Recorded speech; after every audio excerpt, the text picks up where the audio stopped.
The rain lashed against the windshield of Nia Carter's Toyota Corolla, each drop a sharp reminder of the chaos threatening to engulf her life. At 32, Nia, a Black American woman with deep brown skin that glowed under better circumstances, gripped the steering wheel until her knuckles paled against her complexion. Her 3-month-old daughter, Amara, wheezed faintly in the car seat behind her, each labored breath a dagger in Nia's heart. The Atlanta night was unforgiving, the storm turning the streets into slick rivers. But Nia's focus was singular. Get Amara to Mercy General Hospital. Her dark eyes, usually warm and steady from years as a social worker, darted to the rearview mirror, catching the faint outline of Amara's tiny form wrapped in a soft green blanket. "Hold on, baby girl," Nia whispered, her voice steady despite the tremor in her chest. "Mama's got you."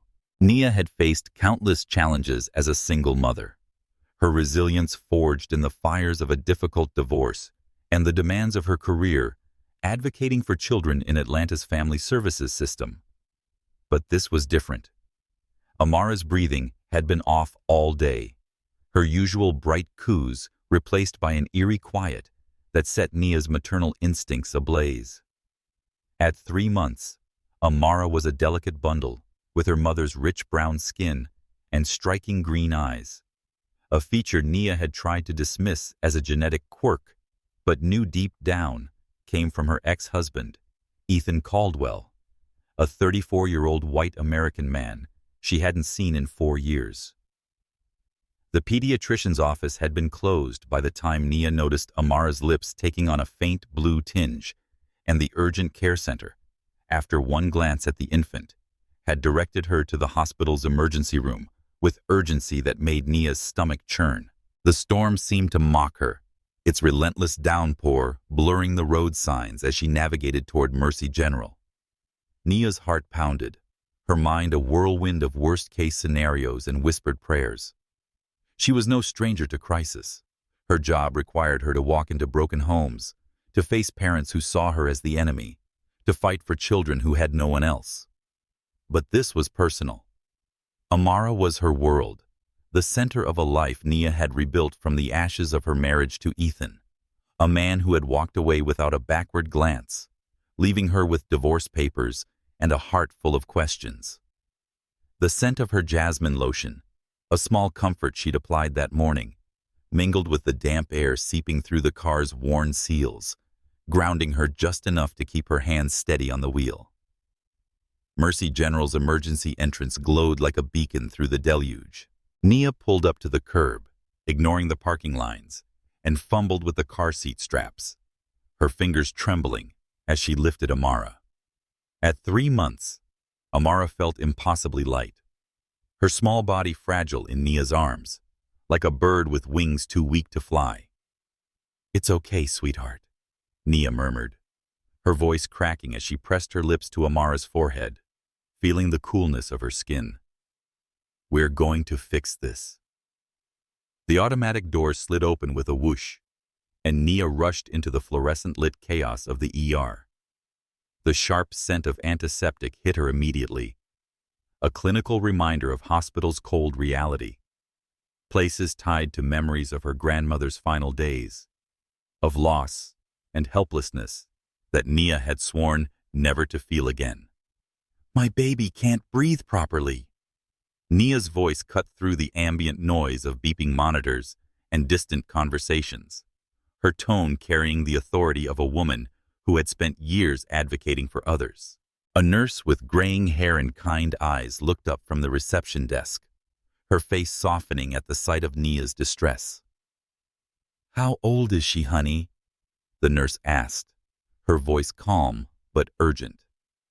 3 months, Nia replied, her dark eyes locking onto the nurse's as she shifted Amara in her arms. "She's been wheezing all day, and now she's so quiet. Her lips." Nia's voice faltered as she glanced at Amara's pale complexion, the blue tinge more pronounced under the harsh lights. The nurse moved swiftly around the desk, her practiced efficiency reassuring.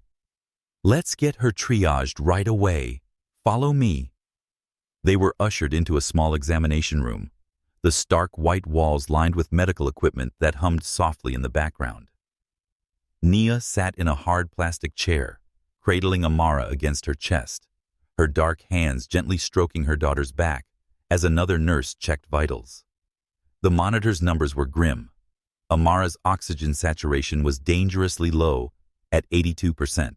We're paging a doctor now, the nurse said, her tone professional but kind. Nia nodded, her mind racing. She was alone in this, as she had been for the past 4 years, since Ethan, with his pale skin and green eyes that once looked at her like she was his everything, had walked out. She had built a life for herself and Amara, drawing strength from her black southern roots, her mother's church community, her sister Kishia's unwavering support, the memory of her grandmother's resilience. But now, with Amara's life in the balance, Nia felt the weight of that solitude more acutely than ever. The storm outside roared on, thunder echoing the turmoil in Nia's heart. She whispered a prayer her grandmother had taught her, one rooted in the faith that had carried her family through generations of hardship. We're stronger than this, she told Amara softly, her dark skin brushing against her daughter's as she held her close. But as the door to the examination room opened, revealing the familiar silhouette of a man she thought she'd never see again, Nia's world tilted. The crisis was no longer just about Amara's health. It was about to collide with a past she'd fought to leave behind, and the man whose green eyes and pale face still haunted her dreams. Nia Carter sat rigid in the examination room of Mercy General's ER, her arms wrapped protectively around Amara, whose faint wheezes punctuated the hum of medical equipment. The fluorescent lights cast stark shadows, amplifying the sterile chill of the space. Nia's fingers traced gentle circles on Amara's back, a soothing rhythm born of countless sleepless nights, but her mind was a storm of fear and determination. The nurse, a woman with kind eyes and a clipboard, had just confirmed Amara's oxygen saturation was critically low at 82%. The nurse said, "We've paged a doctor," her voice steady but urgent. "They'll be here soon." Nia nodded, her throat too tight to respond, her focus locked on her daughter's fragile breathing. She had faced crises before, families torn apart, children caught in neglect. But this was her daughter, her heart, and the stakes felt insurmountable. The door swung open, and familiar footsteps echoed in the hallway, confident, measured, with a slight hesitation before the final step. Nia's breath caught, her body recognizing the rhythm before her mind could process it. It couldn't be him. Not here. Not now. But as the figure stepped into the light, her world tilted. Dr. Ethan Caldwell stood in the doorway, his white coat pristine, a stethoscope draped around his neck, and his green eyes wide with shock that mirrored her own. "Nia," he said, his voice a low, involuntary exhale, his clipboard slipping slightly in his hands. For a moment, time fractured. Nia saw the man she'd loved, the one who'd left her 4 years ago with divorce papers on their kitchen counter and no explanation. The man who didn't know he was Amara's father. The nurse's voice cut through the silence, oblivious to the personal earthquake unfolding. "Dr. Caldwell, the infant's oxygen saturation is 82%. Suspected bronchiolitis, possibly RSV." Ethan's professional mask snapped into place, his posture straightening as he stepped forward. But Nia caught the tremor in his hands as he adjusted his stethoscope. He said, "I need to examine her." His tone clipped, though his eyes flickered to Nia's, searching for something. Permission, forgiveness, answers. Nia's arms tightened around Amara instinctively, her maternal protectiveness warring with the reality of her daughter's condition. She wanted to bolt, to scoop Amara up, and flee this collision of past and present. But Amara's labored breathing anchored her to the moment. "Fine," she whispered, reluctantly passing her daughter to the nurse, who laid Amara on the examination table. Ethan moved with the precision of a seasoned neonatologist, his fingers gentle as he pressed the stethoscope to Amara's tiny chest. Nia watched, her heart pounding, as his expression shifted from clinical focus to something more profound, more complex. Amara's green eyes, so like his, fluttered open, locking onto him with an intensity that made Nia's chest ache. "How long has she been like this?" Ethan asked, his voice carefully neutral, but Nia heard the undercurrent of emotion.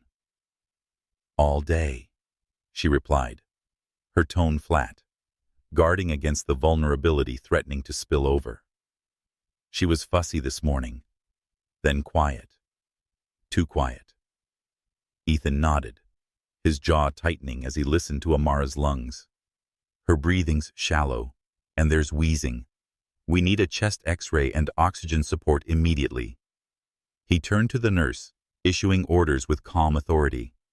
"Start her on supplemental oxygen, 2 liters per minute, and page the PICU for a bed." The nurse nodded and moved swiftly, leaving Nia and Ethan in a charged silence. Nia's gaze drifted to his left hand. No ring, but the faint tan line from their marriage lingered, a ghost of their past. She returned her eyes to Amara, whose tiny hand twitched as the nurse adjusted an oxygen mask. Ethan's gaze followed hers, and Nia saw the moment recognition hit. Those green eyes, the stubborn set of Amara's jaw, were his. "Nia," he said softly, his voice barely above a whisper. "Is she?" The question hung unfinished, heavy with 4 years of separation and a truth Nia had buried to protect herself. She met his gaze, her defenses rising like a shield. 3 months, she said, answering the question he hadn't fully asked. She saw him do the math, his expression fracturing as the timeline clicked into place. Valentine's Day, 4 years ago, the night they'd fought over his decision to leave, their anger dissolving into a desperate, reckless reunion that had left Nia pregnant and Ethan gone. She'd convinced herself the resemblance was a coincidence, that she could raise Amara alone, that Ethan's absence was proof he wanted no part of a family. But now, standing in this sterile room with their daughter between them, the secret she'd guarded felt like a wound reopened. Ethan's hand hovered over Amara, as if afraid touching her would make her disappear. "He said we need to admit her," slipping back into his doctor's voice, though it cracked slightly. "Bronchiolitis can escalate quickly. She'll need monitoring in the PICU." Nia nodded, her throat too tight for words. The weight of his presence, professional, composed, yet shaken, clashed with the urgency of Amara's condition. She wanted to scream, to demand why he was here, why fate had chosen this moment to thrust him back into her life. But Amara's soft wheeze pulled her back. "Do whatever she needs," Nia said, her voice firm despite the tremor in her hands. Ethan met her eyes, a storm of regret and wonder flickering in his gaze. And for a moment, they were not doctor and mother, but 2 people bound by a past they couldn't escape, and a daughter who changed everything.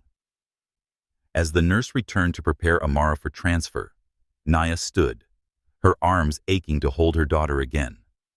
Ethan stepped back, his clipboard clutched like a lifeline, his professional demeanor a fragile mask. Outside, the rain continued to pound, a relentless reminder that some storms arrive without warning, demanding a reckoning long overdue. Nia's heart raced for Amara's health and the collision of her carefully rebuilt world with the man who had once torn it apart. Nia Carter stood frozen in the examination room of Mercy General's ER, her eyes fixed on Ethan Caldwell as he examined her daughter, Amara. The hum of the oxygen monitor filled the small space, its rhythmic beeps a stark counterpoint to the chaos in Nia's heart. Amara lay on the table, her tiny chest rising and falling unevenly under the delicate weight of Ethan's stethoscope. His hands, steady despite the faint tremor Nia noticed, moved with the precision of a neonatologist who had saved countless infants. But to Nia, they were the hands that had once traced promises on her skin, hands that had abandoned her 4 years ago without a word. The nurse had stepped out to prepare Amara's transfer to the PICU, leaving Nia and Ethan in a thick silence that felt like a physical barrier. Ethan's green eyes flicked up from Amara, meeting Nia's gaze for a fleeting moment before returning to his daughter. He said her lungs sounded congested, his voice low and clinical, but Nia caught the roughness beneath it, a crack in his professional armor. "We'll start nebulized treatments and monitor her closely." He adjusted the oxygen mask over Amara's face, his fingers brushing her cheek with a tenderness that made Nia's chest tighten. Amara's green eyes, so unmistakably his, fluttered open, locking onto Ethan with a quiet intensity. Nia saw the recognition dawn on his face, a slow unraveling of the truth she had guarded for 3 months. "Nia," he said, his voice barely above a whisper. "When was she born?" 3 months ago, Nia replied, her tone sharp, a shield against the vulnerability threatening to spill over. She watched him calculate, his jaw clenching as the timeline crystallized. Valentine's Day, 4 years ago, the night their marriage had imploded in a storm of anger and grief, only to dissolve into a desperate, fleeting reunion that had left Nia pregnant and alone. She had convinced herself that keeping Amara's paternity a secret was for everyone's protection. Ethan had made his choice when he left, hadn't he? But now, with their daughter's fragile breaths echoing between them, that secret felt like a weight too heavy to carry. Ethan's hand hovered over Amara, as if afraid to touch her, afraid to claim what his eyes already knew. "Is she ours?" The question hung in the air, raw and unguarded, stripping away the pretense of doctor and patient's mother. Nia's first instinct was to deny it, to cling to the narrative she'd built to survive single motherhood. But Amara's gaze, shifting between them as if sensing the moment's gravity, made lying impossible. "Yes," Nia said, her voice barely audible. The word, a confession, and a challenge. Ethan's breath hitched, his hand dropping as he processed the truth. For a moment, he looked not like the composed doctor, but like the man who had once promised her forever, now faced with a daughter he hadn't known existed. "We need to focus on her care," Nia said, redirecting the conversation, her tone firm despite the turmoil inside. "What's next?" Ethan blinked, as if pulling himself back from the edge of a precipice. He said she'll be admitted to the PACU for observation, slipping back into his professional role, though his voice carried a new weight. "Bronchiolitis can be serious in infants this young. We'll stabilize her oxygen levels and watch for complications." He paused, his eyes searching hers. "Nia, Don't," she cut him off, her hand raised. "Not now. Amara comes first." The words were a boundary, a reminder that her daughter's health trumped the chaos of their past. The nurse returned, pushing a small crib for transport. "We're ready to move her," she said, her efficiency a welcome interruption. Nia stepped forward, her hands aching to hold Amara, but Ethan was already lifting her with a gentleness that belied the tension between them. He cradled her against his chest, adjusting the oxygen tubes with care, and Nia saw something shift in his expression. Wonder, perhaps, or regret. "I'll walk with you to the PICU," he said, his tone softer now, directed at Nia and the nurse. Nia nodded, her throat tight, and followed as they moved through the hospital's bustling corridors, the fluorescent lights casting long shadows that seemed to stretch across their shared history. Nia stood inches from Ethan, Amara between them, in the elevator like a fragile bridge. She could smell his cologne, a different scent from the one he'd worn during their marriage, but still achingly familiar. Her mind flashed to the nights they'd spent planning a future, the mornings he'd brought her coffee while she studied for her social work exams. Those memories clashed with the reality of his absence, the divorce papers left on their kitchen counter, the silence that had followed. Now, he was here, holding their daughter, and the weight of that truth threatened to unravel her carefully constructed world. As they reached the PCU, the nurse guided Amara's crib into a room filled with monitors and soft beeps. Ethan handed Amara to Nia, their fingers brushing briefly, sending a jolt through her that she quickly suppressed. "She's in good hands," he said, his voice steady, but his eyes pleading for something Nia wasn't ready to give. "I'll check on her hourly. If anything changes, you'll know immediately." Nia nodded, settling into the visitor's chair beside Amara's crib, her daughter's small hand curling around her finger. Ethan lingered at the door, his silhouette framed by the hallway's light, and for a moment, Nia wondered if he would stay, if he would fight for the truth they'd both just acknowledged. Outside, the storm battered the hospital windows, its roar a reminder that some truths, once revealed, could not be undone. Nia pressed her lips to Amara's forehead, whispering, "We'll get through this, baby girl." But as Ethan's footsteps faded down the hall, she couldn't shake the feeling that this reunion was the beginning of a reckoning she wasn't sure she was ready to face. Ethan Caldwell leaned against the wall of the on-call room at Mercy General, the dim light casting shadows across his clenched fists. The sterile scent of disinfectant lingered, a faint reminder of the hospital's relentless demands, but his mind was far from the charts and monitors that defined his days. Amara's green eyes, his eyes, haunted him, as did Nia's guarded stare, sharp with 4 years of pain he'd caused. The revelation that Amara was his daughter had shattered the fragile control he'd built since walking away from their marriage. He pulled a worn photo from his wallet, its edges frayed from years of handling. Nia, laughing on their honeymoon, her smile bright against the sunset. He hadn't looked at it in months, but it felt like a lifeline tonight. 4 years ago, Ethan had left Nia to escape the shadow of his father, a man whose alcoholism had torn their family apart, leaving Ethan's mother to raise 3 kids alone. He'd seen his father's charm turn to cruelty, his promises dissolve into chaos, and he'd sworn never to become that man. But loving Nia had felt like standing on the edge of a cliff. Her strength, her passion for her work, her unyielding belief in him had made him feel invincible and dangerously out of control. So he'd run, filing divorce papers with a cold efficiency that belied the ache in his chest, convincing himself he was protecting her from his inevitable failure. Seeing Nia with Amara, her fierce protectiveness and quiet resilience, he realized he'd only protected himself. The on-call room's narrow cot creaked as Ethan sat, his head in his hands.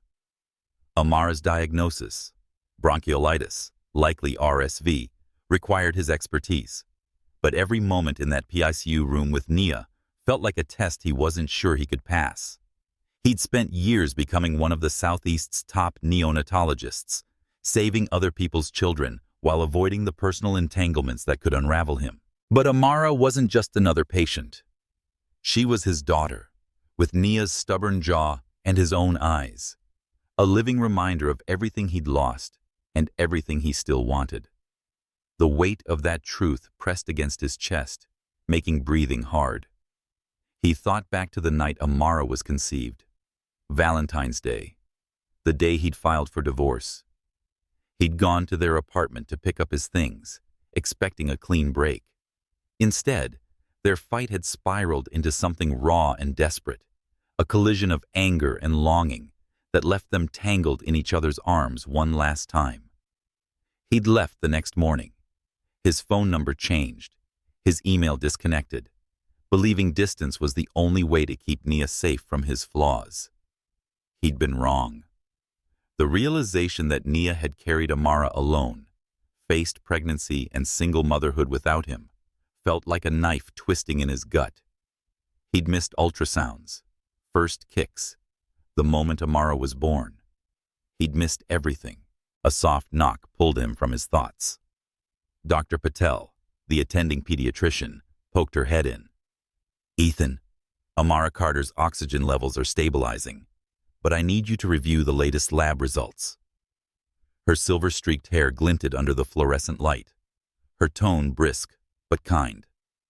Ethan nodded, slipping the photo back into his wallet. He said, "I'll be there in 5, his voice steady despite the storm inside. He stood, smoothing his white coat, and headed back to the PCU, each step a reminder of the responsibility he couldn't escape.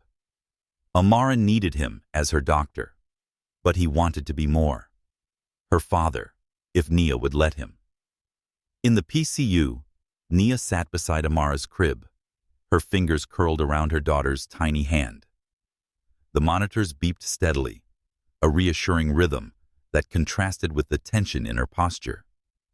Ethan approached, his clipboard a shield against the emotions threatening to spill over. "Her labs look better," he said, keeping his tone professional. "The nebulizer is helping, but we'll keep her on oxygen for at least another day." Nia nodded, her eyes fixed on Amara, avoiding his gaze.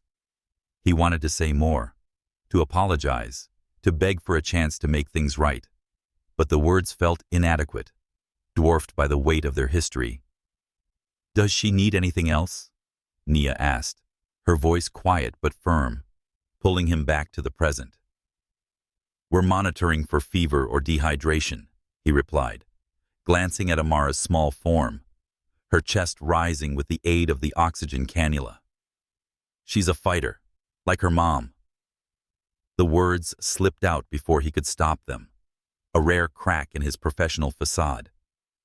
Nia's eyes flicked to his, a mix of surprise and wariness, but she didn't respond. Instead, she adjusted Amara's blanket, her movements deliberate, as if anchoring herself in the act of caregiving. Ethan stepped back, giving her space, but his mind raced. He wanted to be the father Amara deserved, the partner Nia had once believed in, but trust, he knew, wasn't given. It was earned. And earning it meant facing the man he'd been, the one who'd walked away rather than risk failure. As he left the PICU to check on another patient, the hospital's sterile halls felt colder, and the storm outside was a distant echo of the one within him. He'd failed Nia once, but Amara's existence changed everything. For the first time, Ethan didn't want to run. He wanted to stay, to fight for the family he'd almost lost forever. Nia Carter sat in the pediatric intensive care unit at Mercy General, the steady beep of Amara's oxygen monitor anchoring her to the present. Her daughter slept in the crib, the tiny cannula taped to her face a fragile lifeline, her breathing steadier but still delicate. With its pale walls and humming machines, the sterile room felt like a bubble suspended outside time, where Nia's world narrowed to Amara's every breath. She smoothed her daughter's green blanket, her fingers lingering on the soft fabric, a gift from her church's women's group. The weight of Ethan Caldwell's reappearance pressed against her, and his admission of Amara's paternity was a truth she couldn't unhear. Nia's heart wavered between anger and an unwelcome flicker of hope, but she pushed it down, focusing on the rise and fall of Amara's chest. A familiar knock broke her reverie. 3 quick raps, a rhythm from childhood. Keshia, Nia's older sister, entered the room, carrying a thermos and a paper bag that smelled of home. Her natural hair was swept into a colorful head wrap, her presence as steady as the Atlanta oak trees they'd climbed as kids. "Brought you Mama's sweet potato soup," Keshia said, setting the thermos on the bedside table. "And cornbread, fresh from the skillet. You look like you haven't eaten since yesterday." Nia managed a small smile, the scent of the soup, a recipe passed down through their black Southern family, evoking Sunday dinners, gospel hymns, and their mother's warm kitchen. "You didn't have to come," Nia said, but her voice betrayed her gratitude. Keshia pulled up a chair, her brown eyes scanning Nia with the fierce protectiveness she'd shown since they were girls. "You're my sister, and Amara's my niece. Where else would I be?" She opened the thermos, pouring steaming soup into a cup, the aroma of smoked paprika and thyme filling the room. "Mama always said food fixes what words can't. Eat." Nia took the cup, the warmth seeping into her hands, grounding her. Their family's traditions, rooted in resilience, faith, and community, had carried Nia through the darkest days after Ethan left, when she'd packed up their shared apartment and started over. Keshia had been there then, helping her move, praying with her, reminding her of the strength in their lineage. "How's she doing?" Keshia asked, nodding toward Amara, her voice softening. "Better," Nia said, sipping the soup. "Her oxygen levels are up, but they're keeping her here another day to be safe." Keshia reached through the crib rails, brushing Amara's cheek with a gentleness that belied her fierce demeanor. "She's a fighter, like you. But you're carrying too much, Nia." "What's going on?" Nia hesitated, the weight of Ethan's return pressing against her ribs. "It's Ethan," she said finally, her voice low. "He's her doctor. And he knows Amara's his." Keshia's eyes narrowed, her head wrap tilting as she leaned forward. "Ethan Caldwell, the man who walked out without a word, he's here?" Her tone was sharp and protective, the same fire she'd unleashed when Nia had shown her the divorce papers 4 years ago. Out of nowhere, Nia said he showed up in the ER, setting the soup down. "I didn't tell him about Amara. I thought he didn't want a family. But now—" She trailed off, her fingers tightening around the cup. Keshia's jaw clenched. "He's her doctor, Nia, not her dad. Not yet. You don't owe him anything after what he did." Nia nodded, but her heart wasn't so sure. Ethan's shock, the way he'd looked at Amara with wonder and regret, had stirred something in her.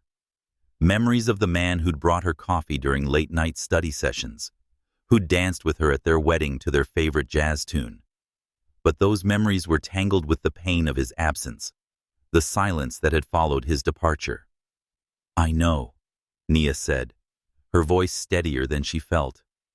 "But Amara needs him right now, as her doctor." And I saw how he looked at Keshia, like she was his whole world. Keshia leaned back, her expression softening but still wary. "You've been through enough, Nia. You built this life, your job, your home. Amara, all alone. You don't need him waltzing back in, messing with your head." She reached into the paper bag, pulling out a piece of cornbread wrapped in foil. "Remember what Mama used to say? We're stronger than the storms we face. You're carrying our family's strength, but don't have to do it alone. You've got me, the church, and your colleagues. Let us help." Nia took the cornbread, its buttery warmth a reminder of their grandmother's hands kneading dough, of stories told around the table about ancestors who'd survived more brutal storms than this. Her work as a social worker, advocating for children in Atlanta's underserved communities, was rooted in that legacy, fighting for those who couldn't fight for themselves. But Amara's illness and Ethan's return had shaken her, making her question whether she could trust her strength. "I'm trying," Nia admitted, her voice barely above a whisper. "But seeing him with her, it isn't very easy." Keshia squeezed her hand, her grip firm and familiar. "Complicated doesn't mean you let him back in without earning it. Amara's your priority, and you're hers. If Ethan wants to be more than her doctor, he's got to prove he's worth your trust." Nia nodded, the weight of her sister's words settling like an anchor. Keshia was right. Her community and roots had held her up when Ethan hadn't. But as she looked at Amara, sleeping peacefully despite the chaos, she couldn't help wondering if there was room for him in the life she'd built. The PICU door opened, and Ethan stepped in, his white coat slightly rumpled, his eyes cautious as they landed on Keshia. "I came to check Amara's vitals," he said, his tone professional but tentative. Keshia stood, her head wrap catching the light as she fixed him with a look that could cut glass. "Dr. Caldwell," she said, her voice cool. "Good to know Amara's in capable hands, for now." The unspoken challenge hung in the air, and Nia felt a surge of gratitude for her sister's fierce loyalty. As Ethan approached the crib, Nia took another sip of soup, drawing strength from the taste of home, ready to face whatever came next. The pediatric intensive care unit at Mercy General buzzed with quiet urgency, its monitors casting a soft glow over Amara's crib. Nia Carter sat in the visitor's chair, her hands folded tightly in her lap, her eyes fixed on her daughter's small form. Amara's breathing had steadied, the oxygen cannula taped gently to her face. But each rise and fall of her chest felt like a fragile victory.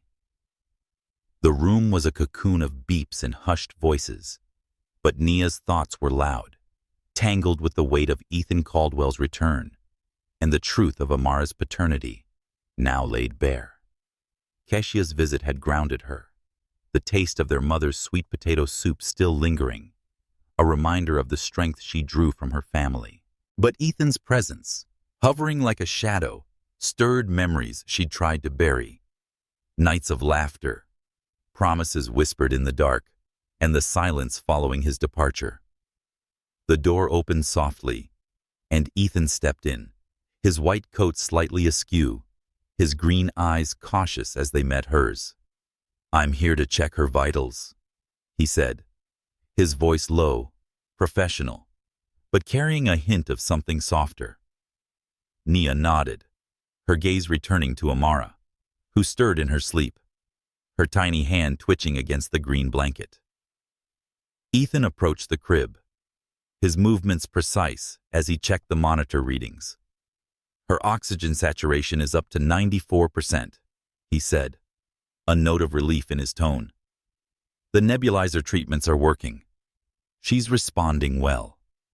Nia exhaled, the knot in her chest loosening slightly. "That's good," she said, her voice steady but guarded. "How long until she's out of danger?" Ethan adjusted the cannula, his fingers brushing Amara's cheek with a gentleness that made Nia's heart ache. "Another day of stable readings? We can consider moving her to the regular pediatric ward," he replied, his eyes lingering on Amara. "She's strong, Nia. She's fighting." The words hung between them, a bridge to a conversation neither was ready to cross. Nia wanted to keep it clinical and focus on Amara's care, but the sight of Ethan's hand near their daughter's face cracked her defenses. She saw the man who'd once held her through late-night fears, not the doctor or the ex who'd left her. But trust was a luxury she couldn't afford. Not yet. Amara stirred again, her green eyes fluttering open, locking onto Ethan with an intensity that seemed to pull him closer. He hesitated, then reached through the crib rails, letting her tiny fingers curl around his. The sight was electric, father and daughter connected for the first time. A moment so tender, it felt like a violation. Nia's breath caught, her hands tightening in her lap. "She looks like you," she said, the words slipping out before she could stop them. Ethan's gaze snapped to hers, surprise and something deeper flickering in his eyes. "She has your strength," he said softly, his voice rough with emotion. "How she holds on, even now." Nia's throat tightened, the compliment landing like a stone in still water, rippling through her guarded heart. "She's all I have," she said, her voice barely above a whisper. "I've done everything to keep her safe." Ethan's fingers stilled on Amara's hand, his expression shifting to one of quiet pain. "I know," he said. "And I want to be here for her, Nia. For both of you. If you'll tell me." The words were a plea, heavy with the weight of their past, but Nia's walls held firm. "You're her doctor," she said, her tone sharp but wavering. "That's what she needs right now." Ethan nodded, accepting the boundary, but his eyes stayed on Amara, wonder and regret mingling in his gaze. "I never thought—" He paused, swallowing hard. "I never thought I'd have a daughter, let alone see her like this." Nia's chest ached at the vulnerability in his voice, a crack in the composed facade she remembered from their marriage. She wanted to ask why he'd left, and chosen silence over their life together, but Amara's soft coo pulled her back. Their daughter's needs came first, a truth that grounded her even as her heart wrestled with old wounds. The nurse entered, breaking the moment, her clipboard in hand. "Dr. Caldwell and Dr. Patel need you to sign off on the treatment plan," she said, her efficiency starkly contrasting the charged air between Nia and Ethan. He stepped back, his hand lingering near Amara's crib before he turned to the nurse. "I'll be right there," he said, then looked at Nia. "I'll check back in an hour. If anything changes, page me immediately." Nia nodded, her fingers brushing Amara's blanket. The soft fabric reminded her of the community that had held her together when Ethan hadn't. As Ethan left, the door closing softly behind him, Nia leaned closer to Amara, her daughter's green eyes drifting shut. "We're okay, baby girl," she whispered, though the words felt as much for herself as for Amara. The moment with Ethan had been fragile, a thread of connection woven through their shared love for their daughter, but it was laced with the pain of 4 years apart. Nia's thoughts drifted to her sister Keshia's warning, to the strength of her family's legacy, women who'd faced storms and come out stronger. She didn't know if she could trust Ethan again, but as Amara's tiny hand squeezed her finger, Nia felt a flicker of possibility, a hope that maybe, just maybe, they could find a way to be more than strangers, bound by a shared past. Nia Carter sat by Amara's crib in the pediatric intensive care unit of Mercy General, the soft hum of monitors, a steady backdrop to her racing thoughts. Her daughter's breathing had stabilized, the oxygen cannula a quiet reassurance, but Nia's heart was far from calm. The fragile moment with Ethan Caldwell earlier, his hand holding Amara's, his green eyes soft with wonder, had left her unsettled, stirring memories of a love she'd buried beneath years of resilience. She pushed the thoughts aside, focusing on Amara's peaceful face, her tiny fingers curling around the green blanket's edge. The hospital room felt like a fragile sanctuary, but the outside world was about to intrude. Her phone buzzed in her pocket, the screen lighting up with a call from Detective Lauren Hayes. Nia's stomach dropped. She recognized the number from her work with Atlanta's Department of Family Services. "Nia Carter," she answered, her voice steady despite the dread creeping in. "This is Detective Hayes," came the crisp reply. "We need you at the station regarding the Carter case. The parents made bail this afternoon and are claiming you falsified reports. They're demanding an investigation into your conduct. Can you come in now?" The words hit like a physical blow, each syllable threatening the career Nia had built through years of meticulous advocacy for children. The Carter case, 3 children removed from a neglectful home 6 months ago, was one Nia had poured her heart into. She documented every detail. The unwashed dishes piled in the sink, the children's tattered clothing, the medical reports of untreated infections. Her testimony 2 weeks ago had been airtight, or so she'd thought. "What's the accusation?" Nia asked, her professional tone masking the panic rising in her chest. "They're alleging you exaggerated the conditions to justify removal," Hayes said. "We need to review your files and testimony immediately." Nia's grip tightened on the phone. "I'll be there in an hour," she managed, ending the call. She stood, her movements automatic as she gathered her purse and jacket.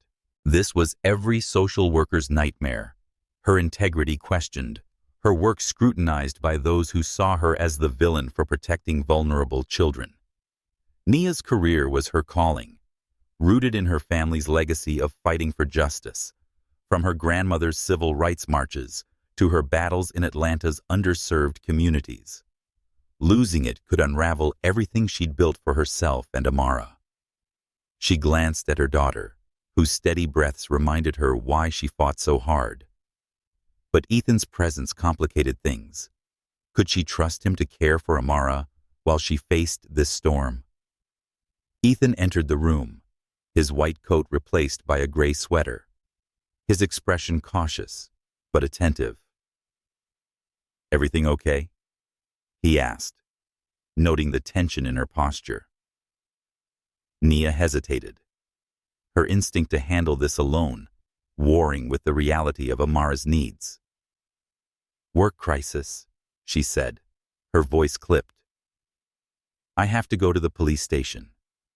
It's serious. Could end my career if it goes wrong."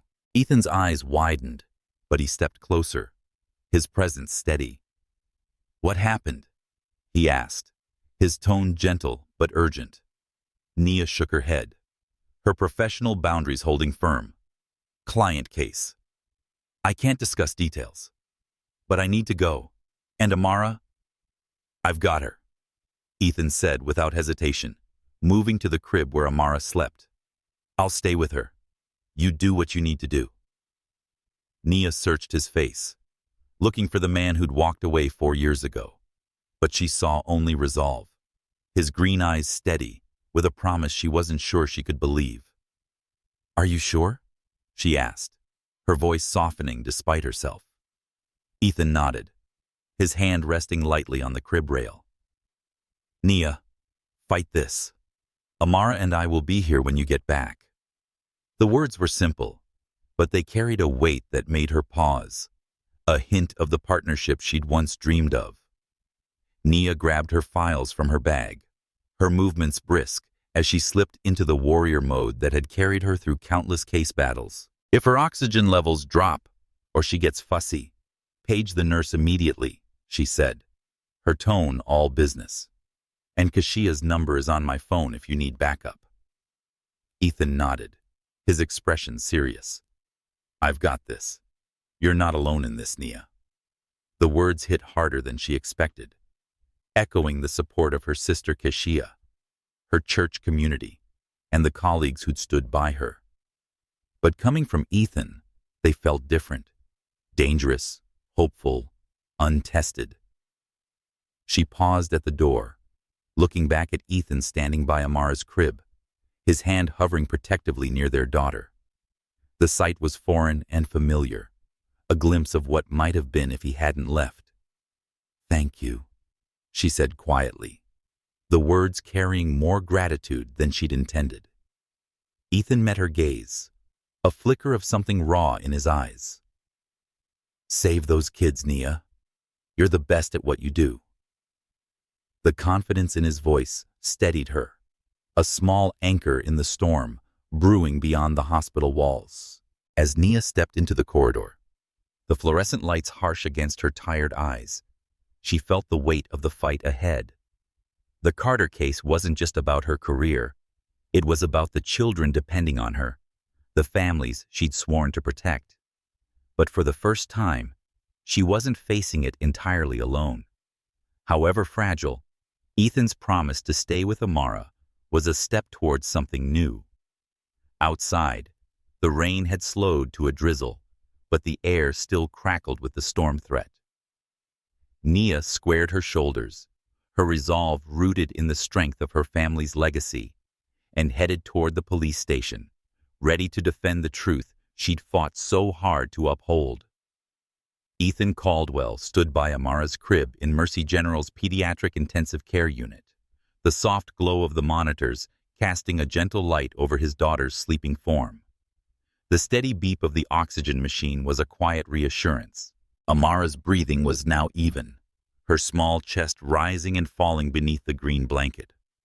Nia Carter had left an hour ago for the police station, her face etched with worry over a work crisis that could unravel her career. Ethan's promise to stay with Amara had been instinctive, a vow to support Nia, even if she didn't fully trust him.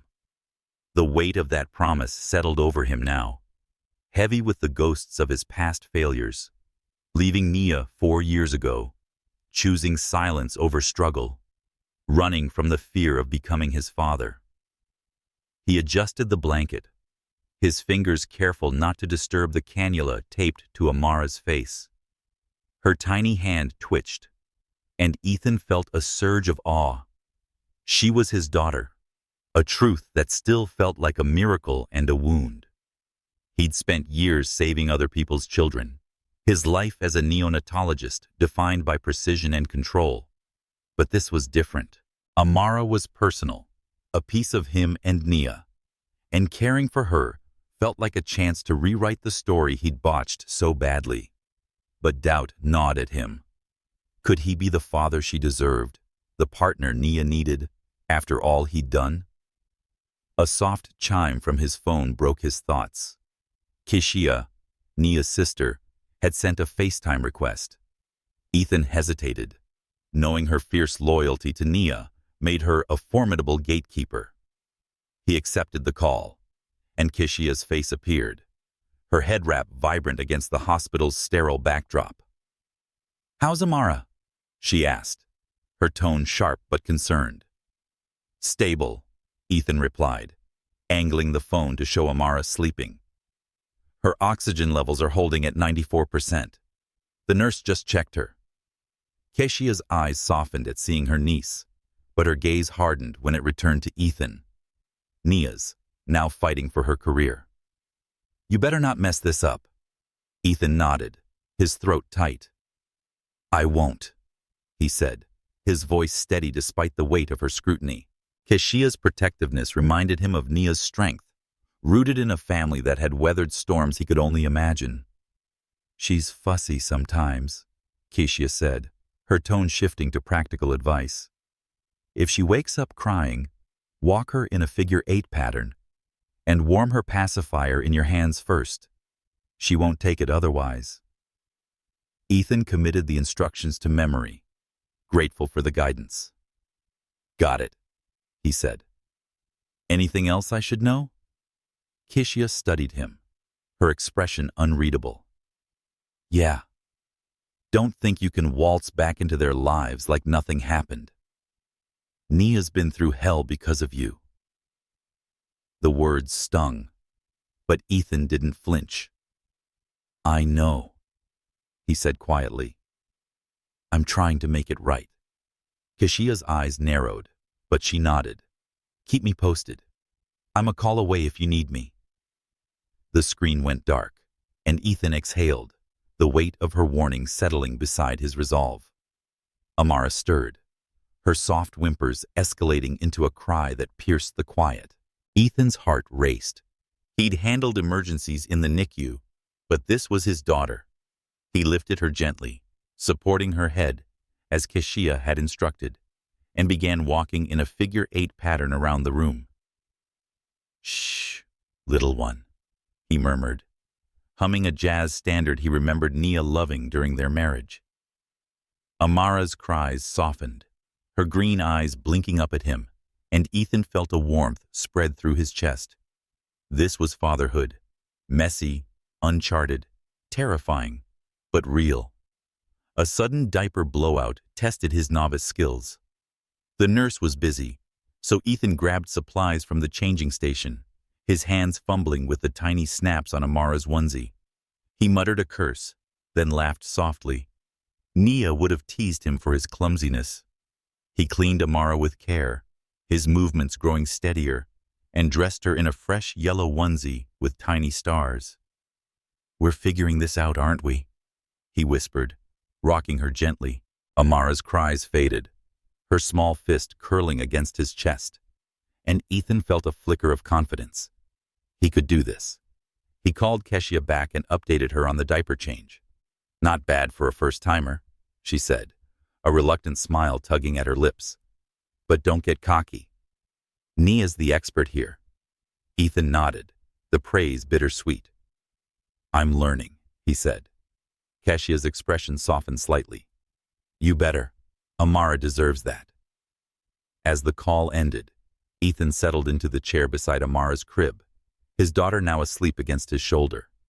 He thought of his childhood, watching his mother struggle alone, his father's absence a constant ache. He'd never vowed to repeat that pattern, yet he'd done that to Nia. But now, holding Amara, he felt a resolve he hadn't known before. He wasn't just her doctor, he was her father, and he'd fight to prove it. The hospital clock ticked toward midnight. The storm outside reduced to a faint patter. Ethan's thoughts drifted to Nia, facing her battle at the police station. He couldn't fix her crisis, but could be here, holding down the fort for their daughter. It was a small step, but felt monumental. A chance to show Nia he was different and could stay. As Amara's soft breaths warmed his chest, Ethan whispered, I'm not going anywhere, little one. The promise was for her, but also for Nia, a vow he hoped she'd one day believe. Nia Carter pushed open the door to her apartment at 11:52 p.m., her body heavy with exhaustion, but her spirit buoyed by hard-won victory. The 4-hour interrogation at the Atlanta police station had been a grueling battle, with the Carter case parents' accusations of falsified reports threatening to dismantle her career as a social worker. Her meticulous documentation, time-stamped photos, witness statements, medical records, had held firm, corroborated by 3 colleagues who'd stood by her work. The children would remain in protective custody, justice prevailing despite the parents' expensive lawyer's bluster. But the victory felt hollow, drained by the emotional toll of defending her integrity. The faint sound of jazz drifted from her living room, a familiar tune that tugged at memories of better days. She stepped inside, the soft glow of a lamp illuminating Ethan Caldwell on the couch, Amara asleep against his chest. The sight stopped her cold. Her daughter's tiny form nestled in the crook of his arm, his green eyes soft with relief as he saw her. A plate of cornbread, golden and warm, sat on the coffee table beside 2 mugs of chamomile tea, the scent mingling with the music to evoke her grandmother's kitchen, a cornerstone of her family's traditions. You won, Ethan said, his voice quiet but confident, as if he'd never doubted her. Nia sank onto the couch beside him, her shoulders sagging. I did, she said, her voice cracking. But it was brutal. Ethan shifted Amara carefully, his movements practiced now, a far cry from the fumbling novice he'd been days ago. Tell me, he said, his tone inviting, but not pressing.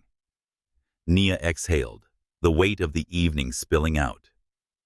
They tried to paint me as incompetent, like I was out to break up families for no reason. Their lawyer kept twisting my words, implying I had personal motives.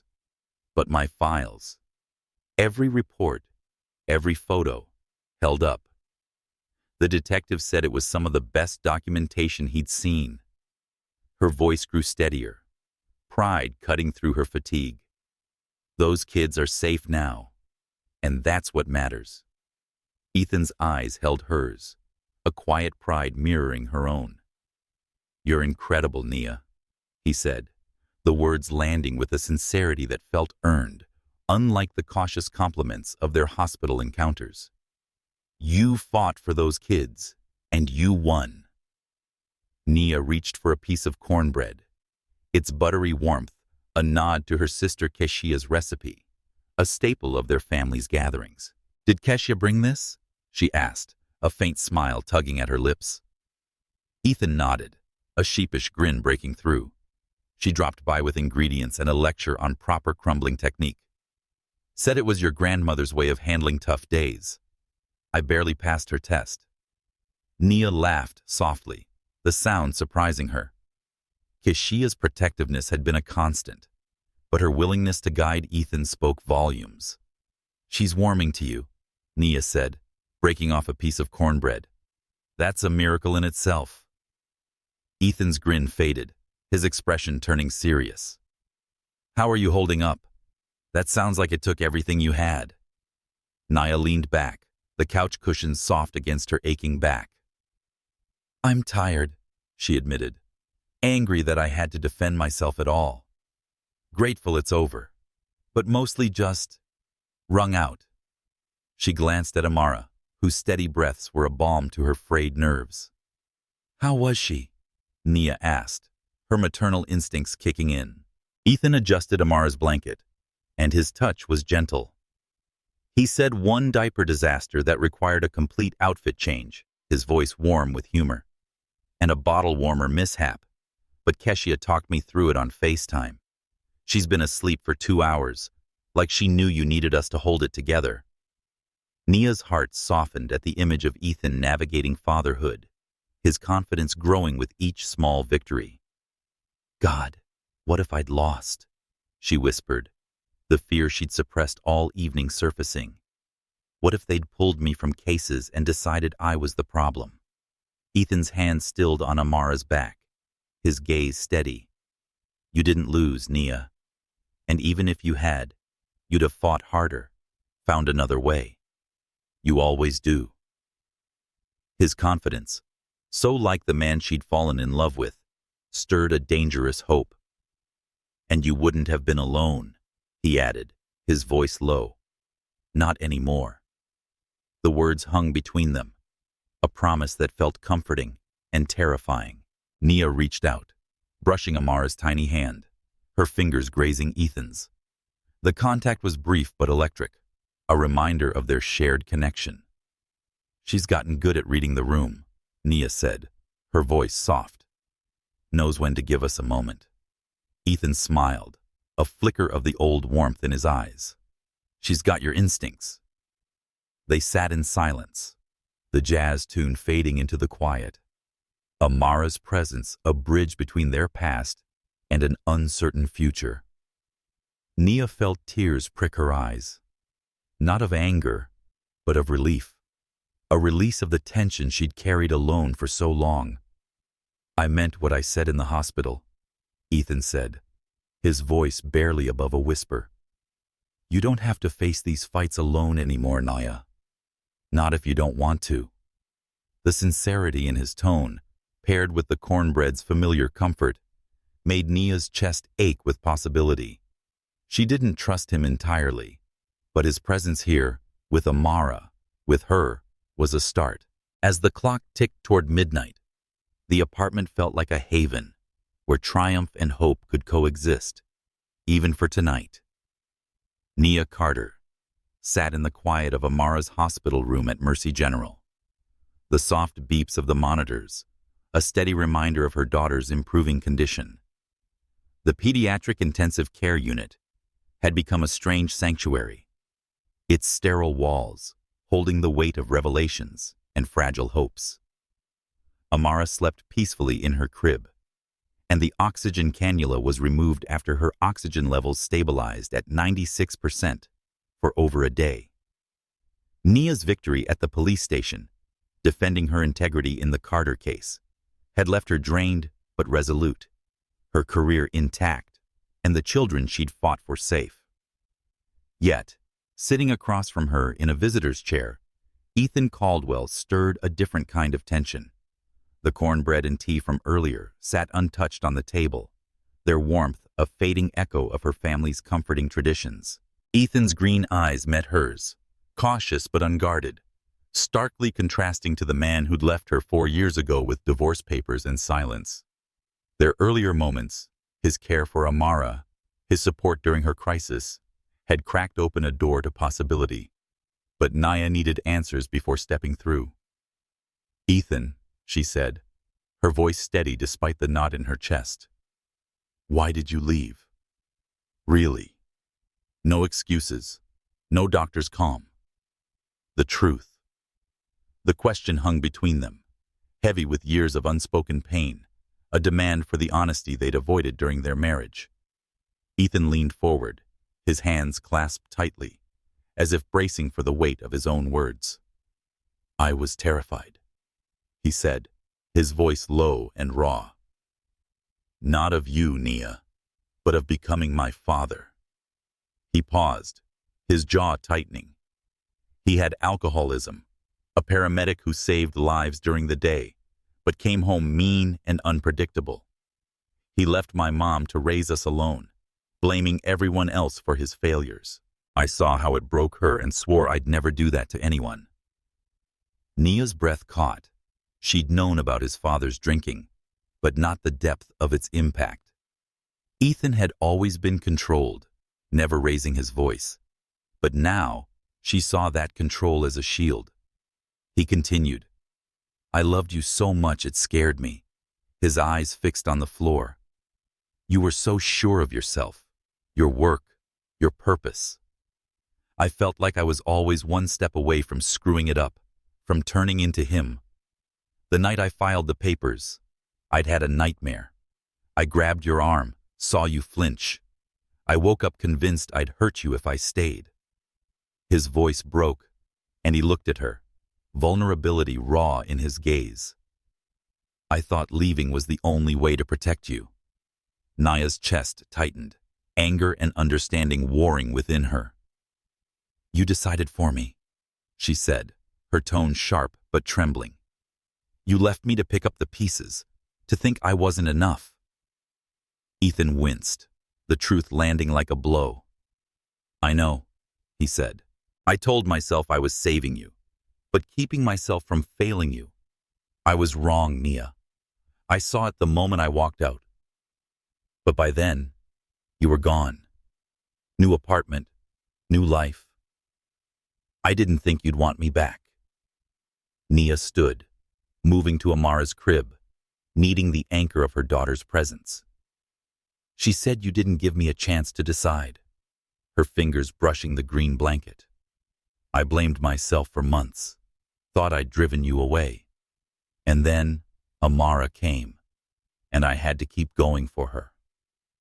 Ethan rose, stepping closer but stopping short of touching her. "I didn't know about her," he said, his voice thick with regret. "If I had, I'd have fought to be there. Missing her first 3 months, your pregnancy, it's like losing pieces of myself I'll never get back." Nia turned, meeting his gaze, seeing the man she'd loved beneath the doctor's composure. "I wanted to tell you," she admitted, her voice softening. "Every ultrasound, every kick, I'd imagine you there. But you'd changed your number and email. You were gone, Ethan. And I thought that was your choice." The air between them crackled with the weight of their shared history. Amara stirred, her soft coo drawing their attention. Nia adjusted her blanket, a gesture rooted in the love that had carried her through single motherhood. "You hurt me," she said, her voice steady now. "But I rebuilt for Amara, for myself. If you want to be in her life, you must earn it. Not just with her, but with me." Ethan nodded, his eyes never leaving hers. "I want to," he said, "not because I think I deserve it, but because I can't imagine walking away again. Not from her, not from you." Nia's heart ached, the sincerity in his words stirring a hope she'd long suppressed. "We were good together once," she said, her voice barely above a whisper. "But it wasn't enough to keep you then. What's different now?" Ethan stepped closer, his hand hovering near Amara's crib. "Seeing you with her," he said. "How you fight for her and others has made me know what I threw away.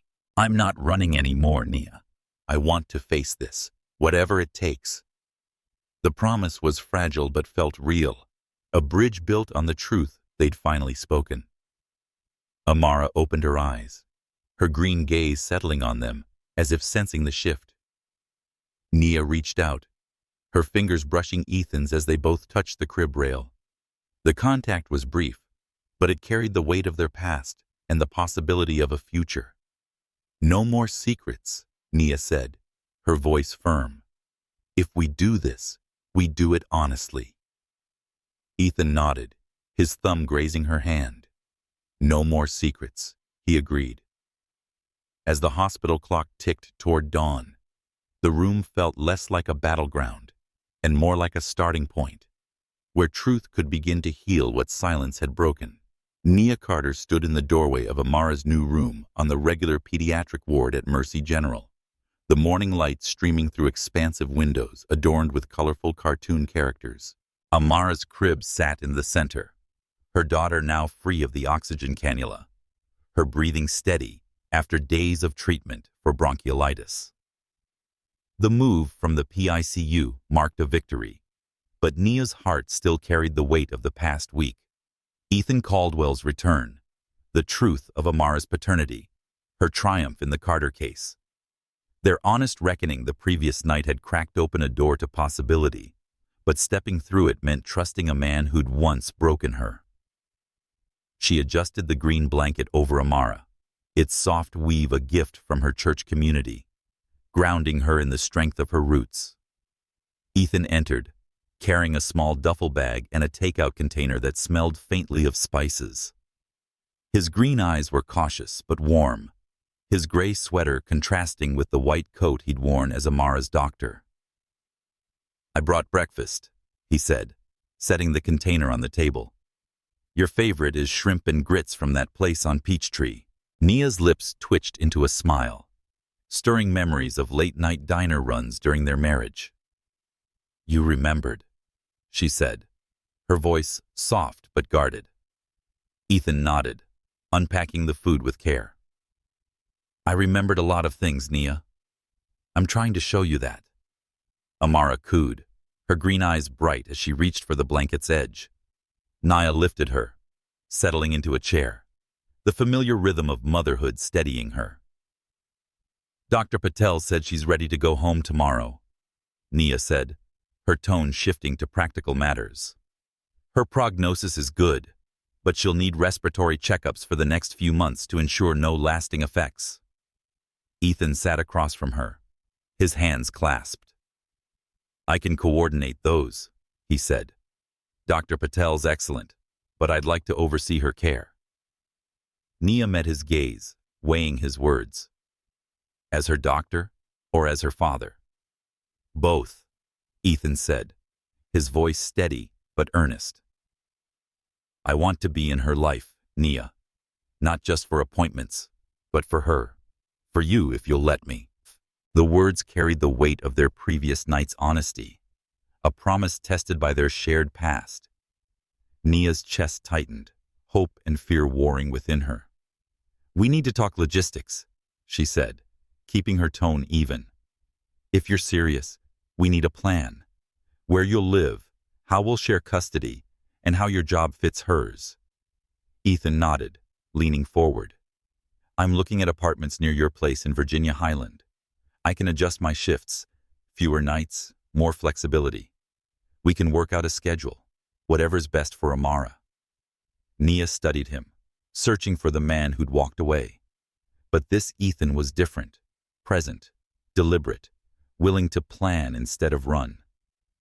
"It's not just schedules," she said, her voice softening. "It's about trust. I'm scared, Ethan, afraid of letting you back in, of Amara getting attached and losing you again." Ethan's jaw tightened, but his eyes held hers, unflinching. "I'm scared too," he admitted, terrified I'll mess this up, but I'm more afraid of missing her life, your life. I want to try, Nia, for us, even if it's messy for her." Amara reached out, her tiny hand grasping Nia's finger, and Nia felt a surge of clarity. "I'm willing to try," she said, her voice barely above a whisper. "For Amara's sake, I want to give her both parents. And maybe to see if we can rebuild something more substantial." The words were a leap, fragile but bold, a commitment to a future they'd once lost. Ethan's hand moved to cover hers, their fingers intertwining over Amara's crib, the contact electric with memory and possibility. No more running, he said, his thumb brushing her knuckles. We face it together, whatever comes. The room felt lighter, and the cartoon characters on the walls provided a cheerful backdrop to their quiet pact. Nia nodded, her heart opening to the idea of a shared future, not just as co-parents, but as something more. She said, we'll need ground rules, a small smile breaking through. You don't get to hog her when she's being cute. Ethan laughed, the sound warm and familiar. Deal. But I'm claiming bedtime stories. She seems to like my humming. Amara cooed again, her eyes darting between them, as if approving their agreement. A nurse entered, checking Amara's chart with a smile. She's doing great, she said. You two are good parents. The words caught Nia off guard, the plural landing like a gift. As the nurse left, Nia looked at Ethan, seeing not just the man who'd hurt her, but the one who'd stayed through Amara's crisis, who'd faced their past head-on. We tell people the truth, she said, her voice firm. We're figuring this out, one step at a time. Ethan nodded, his hand still warm against hers. He echoed one step at a time, and for the first time, Nia believed they might make it. Nia Carter woke to the soft whimpers of Amara at 2:47 a.m., the familiar sound pulling her from a fitful sleep in her Virginia Highland apartment. The moonlight filtered through the curtains, casting a gentle glow over the living room, where a fold-out couch served as Ethan Caldwell's temporary bed. Since Amara's discharge from Mercy General 2 days ago, Ethan had stayed, his presence a quiet shift in the life Nia had built alone. The apartment, with its hardwood floors and shelves of social work texts, felt smaller with him here, yet warmer too. Nia slipped out of bed, her bare feet padding across the cool wood, expecting to take over as she had for 3 months of sleepless nights. But as she reached the living room, she stopped, her breath catching at the scene before her. Ethan sat in the sunshine yellow rocking chair she'd painted during her pregnancy, Amara cradled against his bare chest. The soft light of a nightlight illuminated them, highlighting the careful way he swayed, humming a jazz standard that Nia recognized from their early days together. Amara's whimpers had faded, her tiny fist curled against his collarbone, her green eyes drifting shut. Hey, little one, Ethan whispered, his voice thick with sleep but steady. Daddy's got you. The word, Daddy, landed like a gentle shock, unhesitant and unguarded, a claim he'd earned through days of diaper changes, late-night feedings, and unwavering presence. Nia leaned against the doorway, her heart tangled with tenderness and caution. Their conversation in the hospital, raw with honesty about his fear of becoming his father and her pain from his abandonment, had laid a foundation, fragile but real. His commitment to co-parenting, moving closer, sharing custody, adjusting his schedule, had given her hope, but trust was a slow bloom. She stepped forward, the floor creaking softly. Ethan looked up, startled, his green eyes catching the light. Did we wake you? He asked, his voice low to avoid disturbing Amara. I heard her fussing, Nia said, her tone soft. But you've got it under control. Ethan smiled, a mix of pride and relief. Keshia's figure-8 trick worked, he said, nodding toward Amara. And skin to skin, like you taught me. She's settling now. Nia moved closer, settling on the edge of the couch. Her old t-shirt and pajama shorts left her feeling exposed in ways beyond the physical. She said you're getting good at this, her voice carrying a warmth she hadn't planned. Ethan's gaze softened, vulnerability flickering across his features. I'm learning, he said. From you, from her. I don't deserve this chance, Nia, but I'm here for good. The words echoed their hospital promises, but they felt weightier now, spoken in the quiet intimacy of her home. Nia's eyes drifted to Amara, and her daughter's peaceful face was a testament to Ethan's care. "I heard you call yourself her daddy," she said, her voice barely above a whisper. It sounded right. Ethan's breath hitched, his hand stilling on Amara's back. "I want to be that for her," he said, "and for you, whatever that means. I know it's not simple, after everything." Nia nodded, her throat tight. "It's not. But seeing you with her, staying through all this, it's a start." She reached out, her fingers brushing Amara's tiny hand, grazing Ethan's in the process. The contact was fleeting, but electric, a reminder of the connection they'd once shared, now tempered by time and choice. "I used to lie awake, imagining you here," she admitted, the words spilling out. "During my pregnancy, her first nights, I'd picture telling you about her hiccups, her smiles. I stopped because it hurt too much." Ethan's eyes glistened, regret and hope warring within them. "I wish I'd been there," he said. "I'll never forgive myself for missing it. But I'm here now and will not go anywhere unless you tell me." Amara stirred, her green eyes opening to fix on both of them, a serious gaze that made Nia smile. "She's got your dramatic timing," she said, the teasing lightening the moment. Ethan laughed softly, the sound warm and familiar. "And your knack for stealing the show," he countered. They sat in silence, the jazz tune fading into the night, Amara's presence a bridge between their past and a future they were beginning to shape. "What do we tell people?" Nia asked, her voice steady now. "Keisha, my colleagues, our families?"